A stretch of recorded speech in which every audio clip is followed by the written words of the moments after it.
Son, may I speak with you? Sure, Pop. Son, there's no easy way to say this. In the recent past, your mother and I have noticed that you've become somewhat, well, lazy. Lazy and inefficient. Your thinking has become predictable and your prospects are very bad indeed. Oh, Pop. Don't pop me. Worst of all, now your mother tells me you've asked for a raise in your allowance. Yeah, what of it? She says it was for $16 billion. So? Son, have you been hanging out with General Motors again? Gareth Jones on speed! Yee-haw! Hello, they are Zog and Richard. Hello. And I'm the bit called Gareth. This is Gareth Jones on Speed, the home of speculation, lies, rumour, and just stuff we've made up or read about this week. We're financiers, basically. We're bankers. Yeah, we are. Yeah. Making it up. No, there's no credit crunch. Everything's fine. But one of the bits of hot gossip that's circulating at the moment, which at the point at which we are recording this programme, we don't know the outcome of this, is that the Honda F1 team, the erstwhile Honda F1 team, is about to be bought by Richard Branson's Virgin Group. Possibly. Discuss. Good idea, bad idea? I don't know yet, because I don't know the terms of this deal. Now, there's a couple of things that strike me. I used to work for a little part of the Virgin Empire at one point. I did too. Have you, Zog? No, I've only been a customer of... Okay, I don't like Virgin Media, and I can't think of a single good thing to say about them based on my personal experience. But I love Virgin Airlines. Okay, so for non-British listeners, Virgin Media are the part of the Virgin Group that provide what they call triple... broadband, mobile phone services. Triple threat. Yeah. That's a cable provider. Cable, mobile, cable and phone. Yeah. Triple... What's the word? There's triple whammy. There's a term for it. I can't remember. But anyway, that's who Virgin Media are.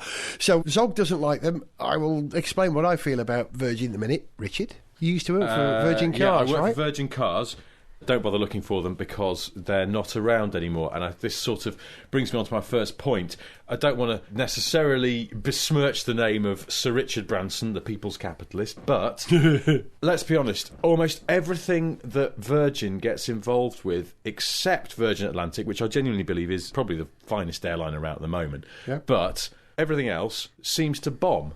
I think Virgin Wines are still around, but, Virgin Brides, Virgin Radio is no longer Virgin Radio. They've bailed out of that one because it wasn't going so well after, admittedly, quite a while. There aren't any Virgin record shops on no Virgin record shops, no Virgin anymore, record label, no Virgin Cosmetics, they were doing that. Because the way that the Virgin Group of companies works, and people maybe don't realise this because I didn't until I started working for an arm of it, is it's essentially a massive franchise system. Groups of businessmen... By the brand. You go to and it's a great brand. Virgin Central office and say, we would like to set up this business, but we would like to license the Virgin name because obviously it's a great marketing tool and it's a way of getting a head start, because I think generally Virgin's actually quite a trusted name, despite the best efforts of Virgin Media and people like that, because they have that sort of what marketing people would call brand equity or something. So that's all it is. They license the name. Now, I don't know whether this F1 deal is in some way a name licensing thing, and how much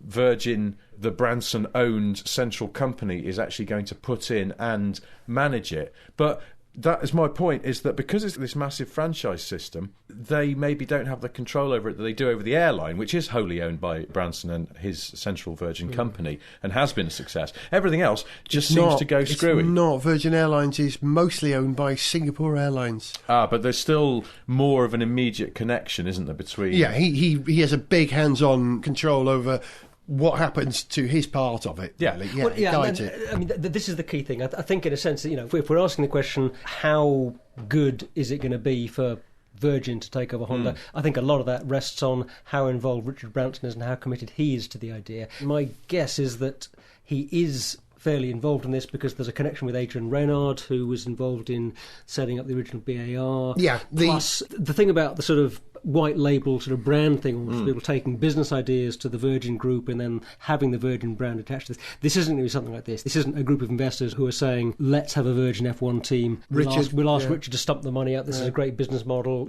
It's going to be Virgin and Branson putting money, and that sounds like a better thing. So I'm cautiously optimistic. Yeah, I'd love to see it. I think he'd be a fool to do it, to be honest. I think it's a mistake buying it in its form that it is at the moment, but I'd love to see him do it. I really believe in Richard Branson. I've got a long association with him.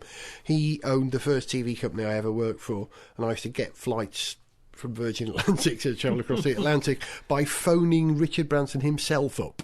And he once said, Gaz, you're supposed to be mad, let's jumping in a lake together, which we did at a party, me and Richard Branson. So I feel I'm unqualified to talk about this because I'm slightly biased. I don't have that jumping in a lake naked with Richard Branson. I did do that. Was it naked? We had our in a underpants river on. with Sir John Harvey Jones. Oh, that's good enough. Yeah, that's close enough. Business moment that we have jumped into bodies of water with. It's a whole separate podcast. I once picked up a wet fowl used by Theo Prophetus. Does that count?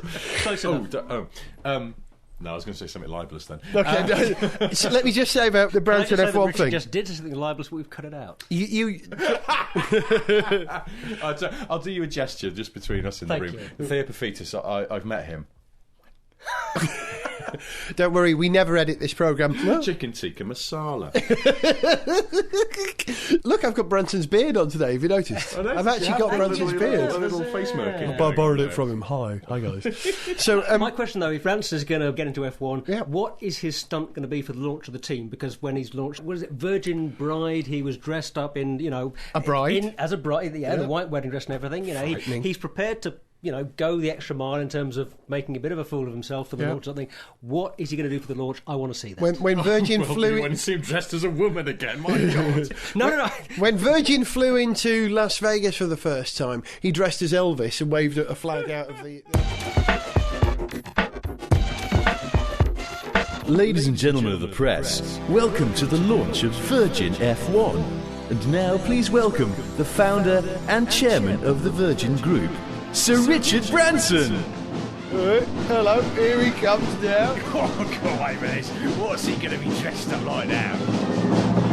Oh, look. Here he is.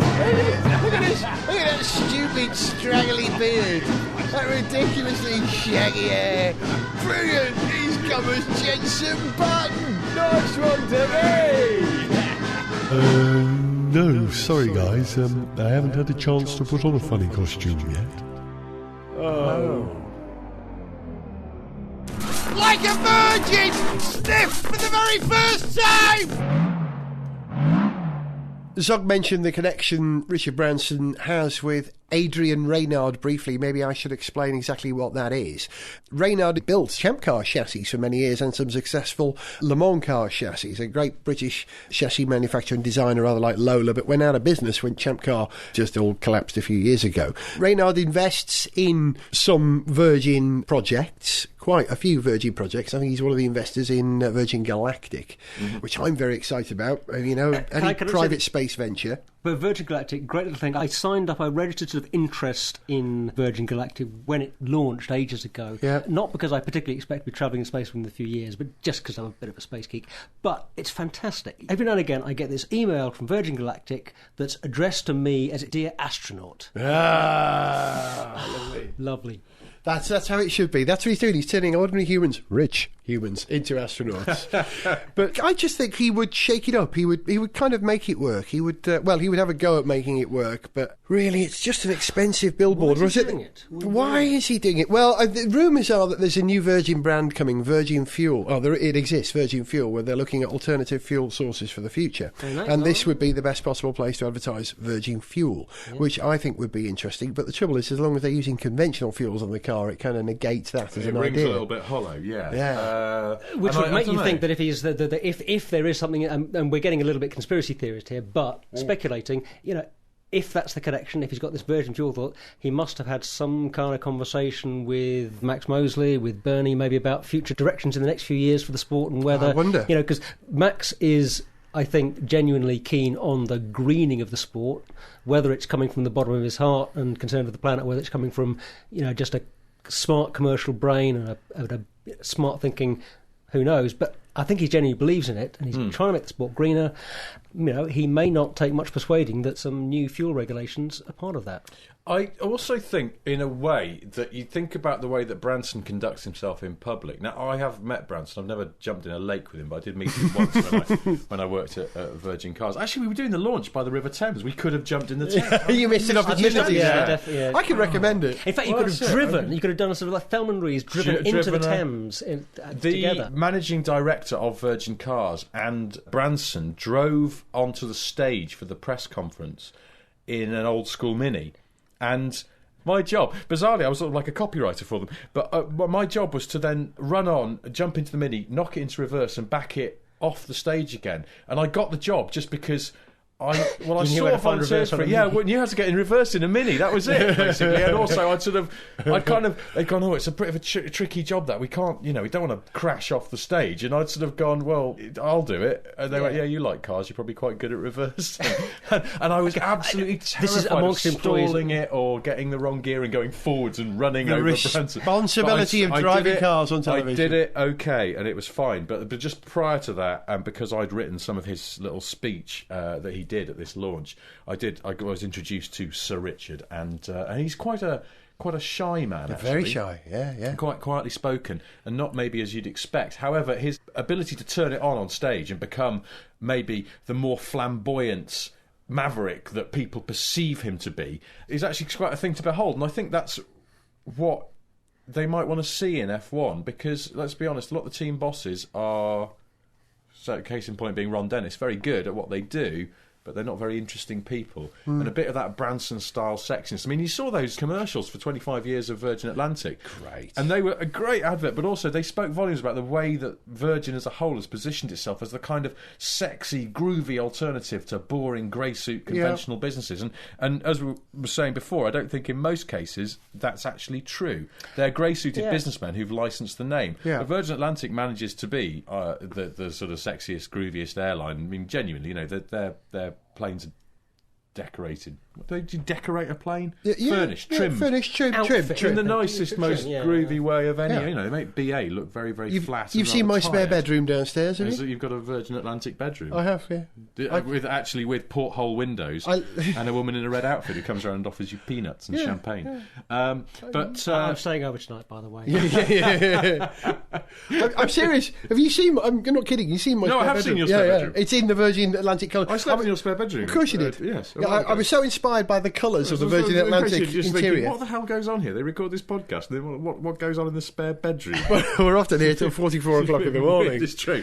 And what was I saying? Yeah, so Branson. No, that kind of that grooviness. I think he, in his mind's eye of how he perceives himself and his company, would like to be in Formula One because it is big, it's a high-profile thing to do, it is quite groovy, you get all these movie stars going to Grand Prix every so often, and F1 management, if they got any sense, would go, yeah, a bit of that wouldn't go down badly, actually. A bit of colour in here, a bit of maverick, sort of, as long as, because that's the thing, he's a maverick, but he's not too maverick. He likes making money like the way that Bernard Eccleston does. There's a downside and an upside to Branson coming in. The downside is that we probably get another red and white car in F1, which would be a bit of a problem, really. Which one's that? Is it the Toyota? No, it's the Ferrari. No, it's the McLaren. No, it's the Force India. It's a bit of a problem.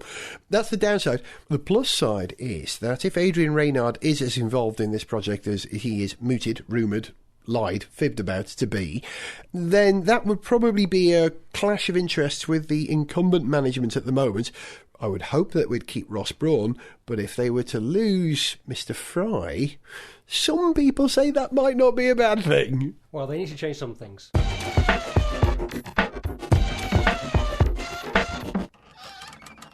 Hi, Nick. I'm Richard. Joining me here are that Scottish bloke off Dragon's Den. Hey. Anne Robinson. Hello. And Sir Alan Sugar. Sit down. Don't worry about them, they're just here for the purposes of a punchline. Just tell me, Nick, why do you think you should continue to run the Honda F1 team now it's the Virgin F1 team? Well, I really think I'm the man for the job. I mean, just look at my track record. Yeah. You joined an increasingly successful team, one that many people were tipping to be in with a shot of winning the World Championship. And then, once you assumed control, they almost immediately started to go downhill to the point where last season they were the lowest ranked of all the point-scoring teams and basically a total laughingstock. Yeah. Right, well, that's quite interesting. Scottish bloke off Dragon's Den. I'm out. Anne Robinson. Goodbye. Sir Alan. You're fired. But what am I supposed to do? Oh, gosh, I don't know. I'd say you were verging on the unemployable. I just made a pun there. Shut up. Sorry. Does anyone else want to come swimming with Gaz Top? Gareth Jones and Speed, featuring Stiff Petrol! Boys, can you hear that? It's the death bell. Is it the death knell for Death whom? knell, Death knell for whom the death knell rings. Wasn't that not an Alistair MacLean title? I think for whom the bell tolls was announced. You're just trying to test us here. You're just trying to mess with the minds of a couple of editors. Is that the death knell ringing for the British motor industry in the week when how many people? 800 people were laid off at Mini's Oxford plant. But were they actually Mini staff? This is the thing. Not necessarily so. They weren't Mini proper on the payroll staff, were they? They were agency workers, freelance workers. Yeah, so it seems, yeah. And whilst I am sympathetic to anyone losing their job at any time, let alone in this climate, they were technically freelancers, and so I'm not entirely convinced that the amount of complaining that we heard from them was justifiable about how much notice they got. As a freelancer myself, I've been given the kind of notice, sort of posterior notice. No, we've recorded the next series without you, mate. It's...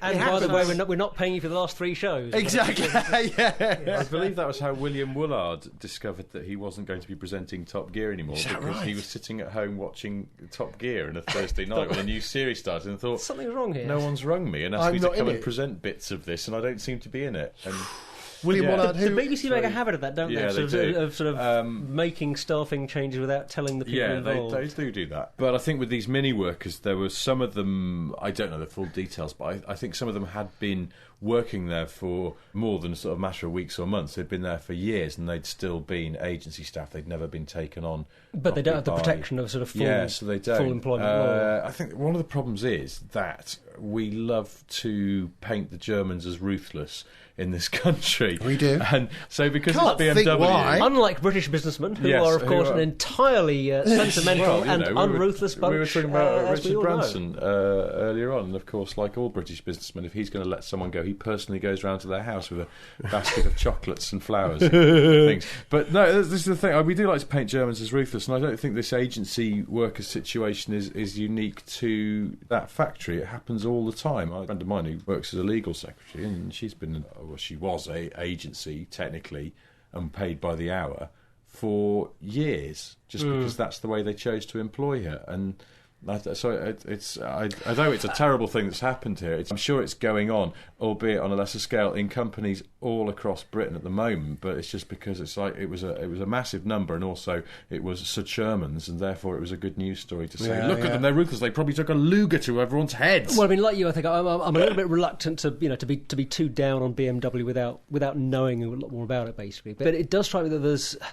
Maybe this is a PR thing. Maybe Honda are a lot better at their PR than BMW. But I can't help feeling that there's a bit of a difference in attitude, at least, between the way that BMW have dealt, in this case, with their need to reduce costs and the way that Honda in the UK have done recently in making it very clear to workers who are effectively laying off for a while that they're still going to pay them in the meantime, and they're saying clearly to them, look, we value you and we want to have a long-term future here. Yeah. We don't treat you just as another number on the on our balance sheets. Company partner. Yeah. The Japanese culture is for a job for life. Yes, It really is. Still, even in this day and age, it's still there, and I think that's filtered through to how Honda have dealt with road car manufacturers here in Britain. But you're right, the BMW thing is a bit more direct, perhaps. Yeah, well, I mean, like I say, Direct.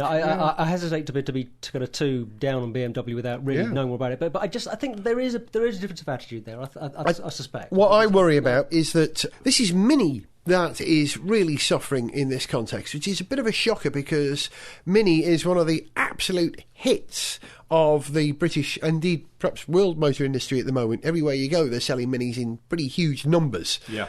Or certainly were. And if that car's not selling, and it is in the grand scheme of things, compared to Range Rovers, it is an eco car. And if they're... and a relatively affordable car as well. You know, you can get a Mini for, 11 and a bit grand. So, yes, it's not mid-Range Rover prices either or anything like that. It's you know, you could buy one for the same amount you could buy a Fiesta for. So, yeah, and if they're suffering... It's a popular car. Everyone's in trouble. It is, yeah. Listen, I want to segue, whilst we're talking about the British motor industry, from Mini to Jaguar Land Rover. But before that, can I just say...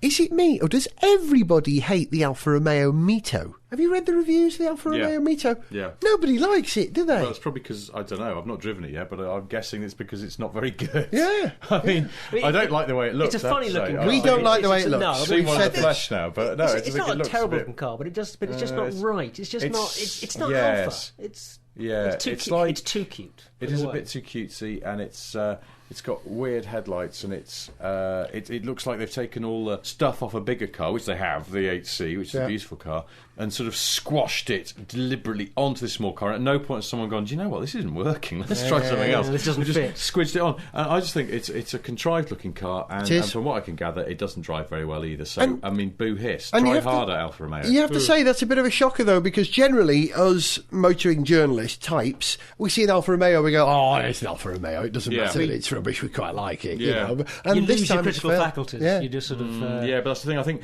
maybe we're being less generous as well because we know it's a Punto underneath, and that Grande Punto is not a bad car particularly. So you know, and it's actually a really nice looking car as well for a little super mini. It's pretty groovy, and so we know it's not a pure Alfa Romeo. Mind you, none of them are, but you know, when was it's probably the last the time least there was Alfa Romeo? 1978, I think. Juliet, yeah. Really? Juliet, the Alfa 75, Alfa maybe? 75, yes. Sorry, into the 80s, where were we? Yeah, Alfa Mito. Sorry, I wasn't really supposed to be talking about Alfa Mito. I was trying to stay in the British motor industry, and I was talking about the Mini taking us to the by Jaguar Elvis. Land Rover, because I know, Richard, you've been driving not only some new, nice Jags, but some even... nicer, older Jags. That's a good question. Which was the nicer, the older Jag or the new Jag? But first of all, what were the older Jags you were driving so Zog and I can go, ooh? I drove an XK120. Ooh. I drove it around a car park, though. It wasn't like I did the Mille Miglia in it or anything. I'll set the scene for you, because as is the way with car launches, they flew us abroad. We went to Seville in Spain, and it was to drive the XFR and the new XKR, which has got the 5-litre direct injection supercharged engine, the brand new one in it. Can I just make my traditional sexy noises when you mention cars with big engines like that? First of all, the XFR, woof. Yeah. And the XKR, not Dash S, it's just the XKR, is it? No, well, some of the thinking from that limited run XKRS went into the new XKR, which is more sporty. I think that deserves a real carry-on sound, sort of. Kenneth Connor would have said that. Who was I thinking of? Not Bernard Breslau. Anyway, Bernard Breslau. So we went out to Spain and we got to drive these cars, and they took us to a little racetrack called a name that completely escapes me now. Monte Blanco. Is it Monte Bianco, I think, which is near Seville and is an extraordinary place. Local property developer built it. It's a fantastic track.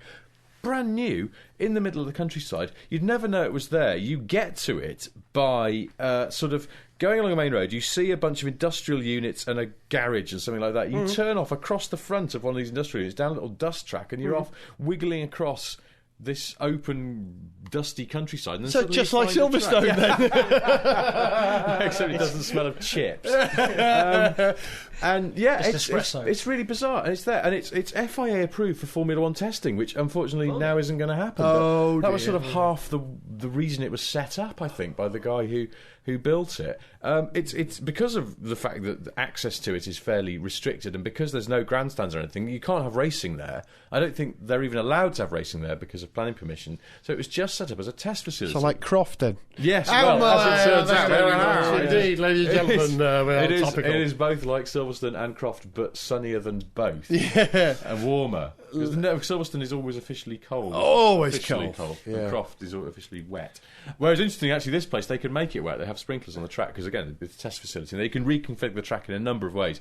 And they did that for us, and we drove the cars on sort of a long circuit and a short circuit, and then sort of they mixed the two, and we've got an even longer circuit with the most amazing uphill crest where it's just blind. And the first time you go around it, you have an instructor sitting next to you, and he's going, "Go on, keep it flat," and you're like, "I'm going to die! It's going to die! I don't know what's coming up. There's going to be a truck there. Oh wait, we're on the track. It's fine." And then the next time you got a bit more confident, and there you go. But the third time you're just like, "Way, pin it to the floor, way up the top." I almost ran over one of their cones doing that. They do that thing where cone or two. In they mark the apex and things like that, but they were marking, in this case, the apex on a blind uphill sort of corner. It was brilliant track. Tell us about the engines in these cars. First of all, the XFR. Right, XFR. So this is the Jaguar got this new V8, and it's got in the XFR a supercharger on it, 503 brake horsepower, I think it is. Not enough. It's as it turns out, it probably is. I mean, it's not to say that the car feels overwhelmed by it, because it's absolutely superb. It genuinely is a great bit of kit, and I think what it does very well is it's as absolutely meaty and mighty fast as a BMW M5 when you want it to be, and you snick it into sport mode, and then there's this dynamic button that stiffens up the suspension a little bit, but in a quite clever way, where it's got these adaptive dampers that are sort of constantly variable, and all it does is it sort of lops off the bottom of their range so they don't go down to their softest setting, so you're using it in its sort of stiffer parameters. You paid attention in the I did. I was really paying attention, bizarrely for me, because I used to get a bit bored. Journalist. Now they'll be all drinking brandy. Very, very unprofessional of me. And it's got this electronic diff at the back, which is like a limited slip diff, but it can run completely open in normal straight line running and sort of gentle cornering. So you get all the benefits of an open diff. It's more efficient, doesn't understeer in certain conditions, but when it needs it, it locks up. So you get the sort of limited slip things. And you can do a stability control track mode, which, as we discovered on the track, allows you to just oink the back end out a little bit, and I think if you're very skilled, you can sort of know how much you can get it out and just hold it there before the electronics go, or you can turn it completely off and just hoon around in it like a lunatic. But it's basically like a sort of a track day sort of fun thing where you can get a little bit of tail end action. Get I think it was without really it's safe enough that you could use it on the road. On a road that you felt was sort of, on a roundabout or something that you knew, you could just go around it and just whack on the way out and just knock the back end out a little bit, because you know it's never going to go too far. So that's a control over the limited slip diff. Does it have a limited financial resources button as well? So I can't afford to fill it up. So you don't. Yeah, I think it's that's quite. A big concern, it's not an economical car. Yeah. I'd say that it's a worry, because it is a what big it engine is. car. It's a thirsty car. But let's assume we live in a magical land full of fairies and chocolates and things, and we want to imagine there's no economic crisis of any sort. And you're thinking, shall I have a Jaguar fossil fuels or a will never BMW run out. M5? No, there's loads of them. There's loads of them, which just reminds me of a story I was told this week about Noel Edmonds that I can't share here. I think I know the story you're referring to, and it's a good one. He's keeping huge reserves of diesel at his house.